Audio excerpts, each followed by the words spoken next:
कर्म कर्म क्या है?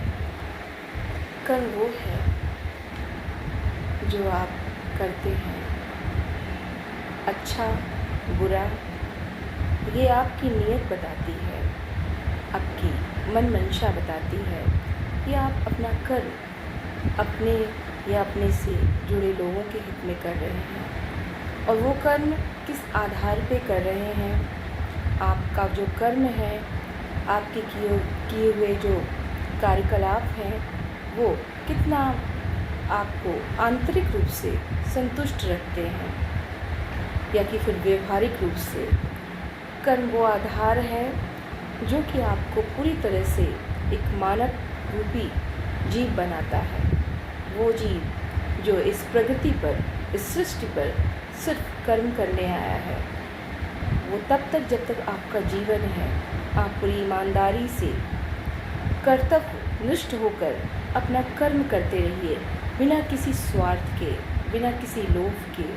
सिर्फ और सिर्फ वो कर्म जो आपको आंतरिक रूप से संतुष्टि दे, मानसिक रूप से संतुष्टि दे और पूरी तरह से आपको एक संपूर्ण मानव बनाए। हमें ये नहीं सोचना चाहिए कि हम जो कर्म कर रहे हैं उसका लाभ क्या होगा, उसका प्रतिफल क्या होगा और हमसे जुड़ी हुई क्या प्रगति होगी।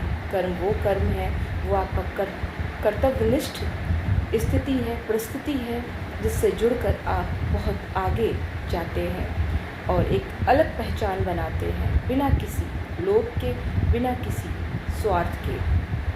निस्वार्थ सेवा ही सर्वोपरि और संपूर्ण सर्वश्रेष्ठ सेवा मानी जाती है, बिना किसी लोभ के। गीता के उपदेश में कहा गया है कि आप सिर्फ अपना कर्म करिए, बिना स्वार्थ के, बिना लोभ के और बिना फल के। फल आपको ईश्वर देगा, सिर्फ आपका कर्म है, सिर्फ कर्म करते जाना।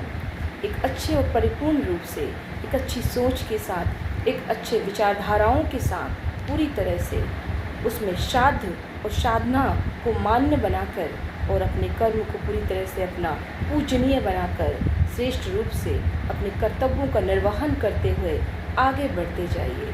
यही आपकी मंजिल और यही आपका पवित्र मार्ग है, जो आपकी नियत, सही नियत को रखकर एक उच्च और सर्वश्रेष्ठ सर्वोपरि मार्ग प्रशस्त करता है, जो आपको आगे बढ़ने के लिए सर्वश्रेष्ठ स्थिति से गौरवान्वित करता है। यही आपका कर्म है, यही आपका सर्वोपरि जीवन है, जो जीवन आपको सर्वश्रेष्ठ रूप में प्रदान करता है आगे बढ़ने के लिए और अपने भविष्य और अपनी